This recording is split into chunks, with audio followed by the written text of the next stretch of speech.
খবর নেই, নামাজের জন্য জায়গায় কি ফজর বলছেন, ওইটাকে জেনা মনে করে না, একসাথে উলঙ্গ হওয়াকেও জেনা মনে করে।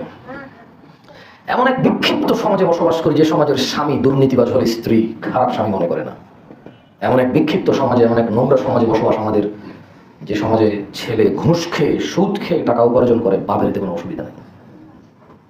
এমন এক নোংরা সমাজে বসবাস করি, বাবা সুদ ঘুষ দুর্নীতি চাঁদাবাজি করে টাকা উপার্জন করে, মিথ্যা কথা বলে ধোঁকাবাজি করে টাকা উপার্জন করে, ছেলে সন্তান স্ত্রী বাবা মা ভাই বোন আত্মীয় স্বজন কারো কাছে সে খারাপ মানুষ না।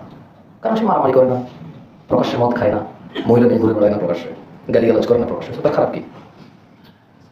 এমন এক সমাজে বসবাস করি যে সমাজের মহিলারা স্বামী অন্য মহিলার সাথে কথা বলে এটা ছাড়া কোনো কিছুকে খারাপ মনে করে না। যদি এক ওয়াক্ত নামাজও না পড়ে তারপর তার স্বামী খারাপ না। এমন এক সমাজে বসবাস করি যেখানে ন্যায় অন্যায়ের বিচার হয় এভাবে।